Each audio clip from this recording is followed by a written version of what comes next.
2026 നിയമസഭാ തെരഞ്ഞെടുപ്പിൽ കൂടുതൽ സീറ്റുകൾ ആവശ്യപ്പെടാനൊരുങ്ങി മുസ്ലിം ലീഗ്. 4 സീറ്റുകൾ അധികം ആവശ്യപ്പെടാനാണ് ലീഗിന്റെ നീക്കം. കൂടുതൽ സീറ്റുകളിൽ മത്സരിക്കാൻ എല്ലാ കക്ഷികൾക്കും താൽപര്യമുണ്ടാകുമെന്ന് മുസ്ലിം ലീഗ് സംസ്ഥാന ജനറൽ സെക്രട്ടറി PMA സലാം റിപ്പോർട്ടറിനോട് പറഞ്ഞു. വരുന്ന നിയമസഭാ തെരഞ്ഞെടുപ്പിൽ വടക്കൻ ജില്ലകളിൽ ഉൾപ്പെടെ കൂടുതൽ സീറ്റുകൾ ആവശ്യപ്പെടാനാണ് മുസ്ലിം ലീഗിന്റെ നീക്കം. കോഴിക്കോട്ട് കൊയിലാണ്ടിയോ നാദാപുരമോ വേണമെന്ന നിലപാടിലാണ് ലീഗ് നേതൃത്വം. വയനാട്ടിൽ കൽപ്പറ്റയാണ് ലീഗ് കണ്ണുവെക്കുന്നത്. ഒത്തുതീർപ്പെന്ന നിലയിൽ സംവരണ മണ്ഡലമായ മാനന്തവാടിയും ലീഗ് ആവശ്യപ്പെട്ടേക്കും. തിരുവമ്പാടി കോൺഗ്രസിന് വിട്ടുകൊടുത്ത് പകരം തവനൂരോ പട്ടാമ്പിയോ മത്സരിക്കാനും ലീഗിന് താൽപര്യമുണ്ട്. 2021 27 സീറ്റുകളിൽ മത്സരിച്ച മുസ്ലിം ലീഗ് 15 ഇടങ്ങളിൽ വിജയിച്ചിരുന്നു. ലീഗിന്റെ ഇപ്പോഴത്തെ ആവശ്യം ശരിവെക്കുന്നതാണ് PMA സലാമിന്റെ പ്രതികരണം.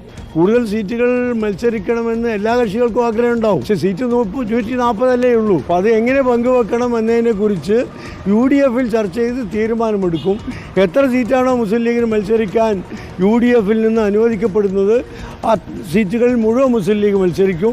ഇക്കഴിഞ്ഞ വർഷങ്ങൾക്കിടയിൽ സംഘടനാ സംവിധാനവും ജനങ്ങളിൽ പാർട്ടിയോടുള്ള സ്വീകാര്യതയും വർദ്ധിച്ചെന്നാണ് മുസ്ലിം ലീഗിന്റെ അവകാശവാദം. ഭരണമില്ലാത്ത കഴിഞ്ഞ 9 വർഷത്തെ അവകാശ സമരങ്ങൾ ഉൾപ്പെടെ ചൂണ്ടിക്കാട്ടിയാണ് ലീഗ് മുന്നണിയിൽ സമ്മർദ്ദം ചെലുത്താനൊരുങ്ങുന്നത്. Reporter Mubashir P. Akbar in reporter Malappuram.